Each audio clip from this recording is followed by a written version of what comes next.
औज़ुबिल्लाहिमिनश्शैतानिर्रजीम बिस्मिल्लाहिर्रहमानिर्रहीम। अस्सलाम वालेकुम दोस्तों, Waseem Rajput Law Lights online में हाजिर खिदमत। दोस्तों, एक बहुत ही इंटरेस्टिंग सा के एक वाक़या था। एक अदालत में आई है कि थानेदार जो है, पुलिस एएसआई जो है, वो अपने जाल में खुद ही फंस गया। तो साथ जो उसके पुलिस स्टेशन का जो एसएचओ था, उसे भी ले डूबा। अब वाक़या क्या था, हुआ क्या? एक 200 मुकदमा था 1220/2024 मोरखा 16/9/24 का ये एफआईआर थी। इसमें ऑफेंस दोस्तों जो था वो 376 पीपीसी के तहत अब्दुल रज़ाक नामी मुलज़म था। और इसमें बकापुर यानी कंगनपुर पुलिस स्टेशन का ये वाक़या है।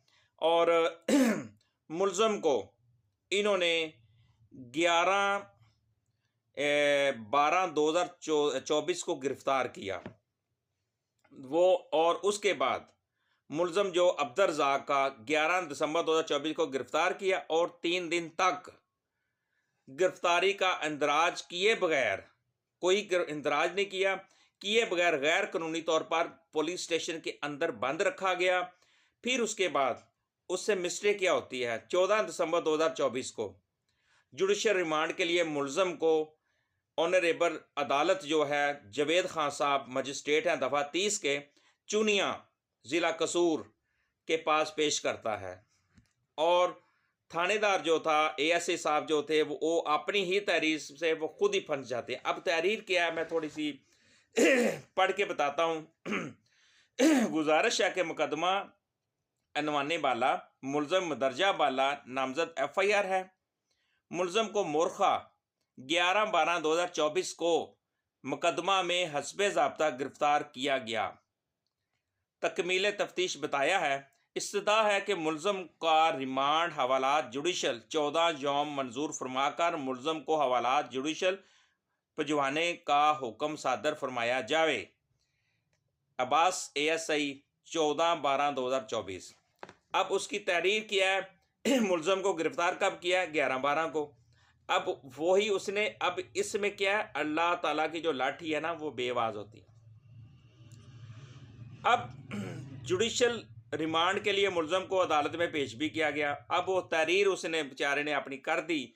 अब इसमें एक चीज़, कानून के मुताबिक किसी भी मुलज़म को गिरफ्तार करके 24 घंटे के अंदर अदालत में पेश करना बहुत ज़रूरी होता है। हमारे माशरे में हमारी जो पुलिस स्टेशन है उनमें एक प्रैक्टिस चल पड़ी है शुरू से ही कि मुलज़म को पकड़ लेते हैं और मुख्तलिफ जगह पर उसको बंद किया होता है और मुख्तलिफ किराए के घर लिए होते हैं, मुख्तलिफ फैक्ट्रियों में, मुख्तलिफ घरों में, मुख्तलिफ खंडरात में मुलजमान को गैर कानूनी तौर पर रखा होता है। लेकिन कानून ये क्या कहता है कि अगर कोई शख्स कोई पुलिस ऑफिसर किसी मुलज़म को, अगर वो किसी मुकदमा में उनको वांटेड है, उनको वो चाहिए होता है, तो उसको वो गिरफ्तार करके 24 घंटे के अंदर अंदर इलाका मजिस्ट्रेट जो होता है उसकी अदालत में पेश करना ज़रूरी है।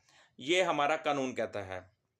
लेकिन इस केस में क्या हुआ, उसको गिरफ़्तार किया गया और गिरफ़्तार करने के बाद 3 दिन पास गैर कानूनी रखा गया और उसको मजिस्ट्रेट साहब के पास पेश नहीं किया। अब उसकी किस्मत, यानी कि अगर किसी शहरी को पुलिस गिरफ़्तार करके गैर कानूनी तौर पर थाना में रखती है तो इसकी गिरफ्तारी का अंदराज रोज़ नामचा में नहीं करती।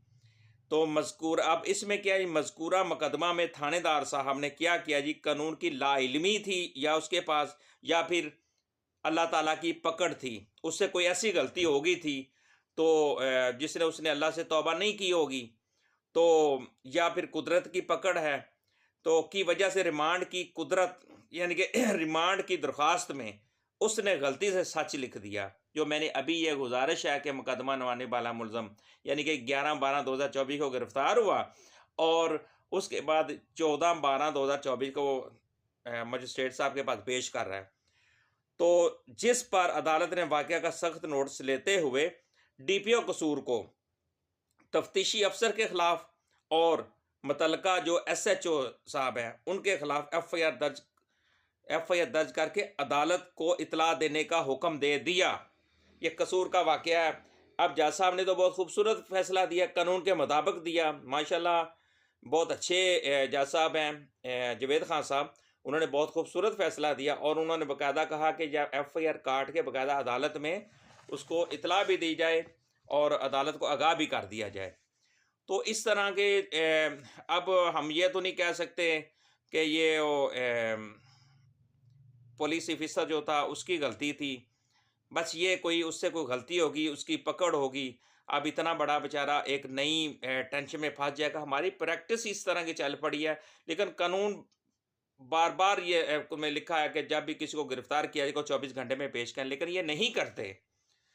और मजबूरन फिर मुख्तलिफ पार्टियाँ जो होती हैं वो हेबियस फाइल कर देती हैं। कुछ ऐसे बेगुनाह मुल्ज़मान होते हैं जो जिनको वो पकड़ लेते हैं और ब्लैकमेल करते हैं और बाद में वो पैसे वगैरह बटोरते हैं। बाद में इस तरह के जो मामलात में वो ऑटोमेटिक वो खुद ब खुद ही कानून के जाल में वो फँस गया। दोस्तों, मुझे अपनी दुआ में याद रखिएगा, जहाँ रहें सलामत रहें। अल्लाह हाफ़िज़।